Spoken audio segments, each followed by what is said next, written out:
Hello fam, ಇದು ಉತ್ತರ ಕರ್ನಾಟಕ ಸವಿರುಚಿ. Support ಮಾಡಿ, ಸಬ್ಸ್ಕ್ರೈಬ್ ಮಾಡಿ, ಬೆಲ್ ಐಕನ್ನ ಕ್ಲಿಕ್ ಮಾಡೋದು ಮರಿಬೇಡಿ. ಮೊದಲೇ ನೋಟಿಫಿಕೇಷನ್ ನಿಮಗೆ ಬರುತ್ತೆ.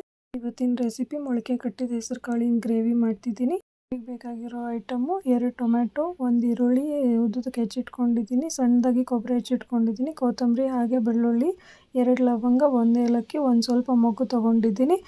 ಹಾಗೆ ಕಾಳನ್ನ ತೊಳೆದು ನೀಟಾಗಿ ತೊಳೆದಿಟ್ಕೊಂಡಿದ್ದೀನಿ. ಇವಾಗ ಒಂದು ಜಾರ್ಗೆ ಟೊಮೆಟೊ ಹಾಕ್ಕೊಳ್ತಿದ್ದೀನಿ, ಬೆಳ್ಳುಳ್ಳಿ ಹಾಕ್ಕೊಳ್ತಿದ್ದೀನಿ, ಸಣ್ಣದಾಗಿ ಹೆಚ್ಚಿಟ್ಕೊಂಡಿರೋ ಕೊಬ್ಬರಿ ಹಾಕ್ಕೊಳ್ತಿದ್ದೀನಿ, ಹಾಗೆ ಇದಕ್ಕೆ ಕೊತ್ತಂಬರಿ ಹಾಕ್ಕೊಳ್ತಿದ್ದೀನಿ, ಲವಂಗ, ಏಲಕ್ಕಿ, ಮಸಾಲೆ ಪದಾರ್ಥನ ಹಾಕ್ಕೊಂಡು ಇವಾಗ ನೀರು ಹಾಕ್ಕೊಳ್ತಿದ್ದೀನಿ ಮಿಕ್ಸಿ ಮಾಡ್ಕೊಳ್ಳೋಕ್ಕೆ.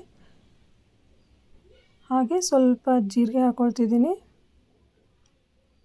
ಹೀಗೆ ಈ ಹದದಲ್ಲಿ ಬರಬೇಕು. ಮಿಕ್ಸಿ ಮಾಡಿದಾಗ ಸಣ್ಣದಾಗಿರಬೇಕು ಪೇಸ್ಟು.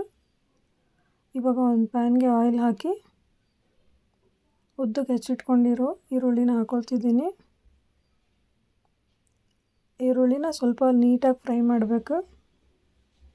ಸ್ವಲ್ಪ ಲೈಟ್ ಬ್ರೌನ್ ಬರೋವರೆಗೂ ಫ್ರೈ ಮಾಡಿದರೆ ಚೆನ್ನಾಗಿ ಬರುತ್ತೆ, ಟೇಸ್ಟು ಚೆನ್ನಾಗಿರುತ್ತೆ. ಫ್ರೈ ಆಗ್ತಿರೋ ಈರುಳ್ಳಿಗೆ ಸಣ್ಣದಾಗಿ ರುಬ್ಕೊಂಡಿರೋ ಮಸಾಲೆನ ಆ್ಯಡ್ ಮಾಡ್ಕೊಳ್ತಿದ್ದೀನಿ.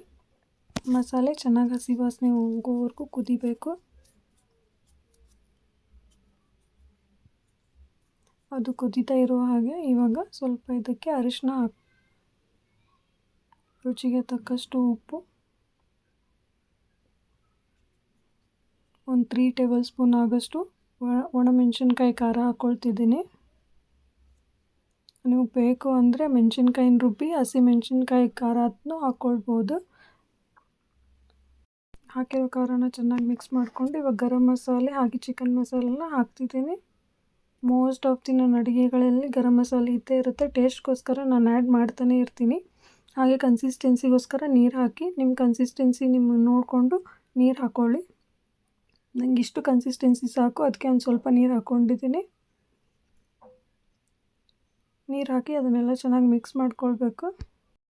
ತೊಳೆದಿಟ್ಕೊಂಡಿರೋ ಕಾಳನ್ನ ಹಾಕಿ ಮಿಕ್ಸ್ ಮಾಡಿ, ಮಸಾಲೆ ಜೊತೆ ಎಲ್ಲ ಚೆನ್ನಾಗಿ ಮಿಕ್ಸ್ ಮಾಡಿ, ರೊಟ್ಟಿ ಜೊತೆ ಪಲ್ಯ, ಅನ್ನಕ್ಕೆ ಸಾಂಬಾರು ಎರಡೂ ಮಾಡೋಕ್ಕೆ ಬೇಜಾರಾದರೆ ಇದು ಒಂದೇ ರೆಸಿಪಿ ಮಾಡಿದರೆ ಸಾಕು. ಅನ್ನದ ಮತ್ತು ಚಪಾತಿ ರೊಟ್ಟಿ ಜೊತೆ ಚೆನ್ನಾಗಿರುತ್ತೆ. ಇವಾಗ ಲಿಡ್ನ ಕ್ಲೋಸ್ ಮಾಡಿ ಕುದಿಯೋಕ್ಕೆ ಬಿಡಬೇಕು. ಕುದ್ದಷ್ಟು ಚೆನ್ನಾಗಿ ರೆಸಿಪಿ ಟೇಸ್ಟಿಯಾಗಿ ಬರುತ್ತೆ. ಮತ್ತೊಂದು ರೆಸಿಪಿ ಜೊತೆ ಬರ್ತೀನಿ. Thank you for watching.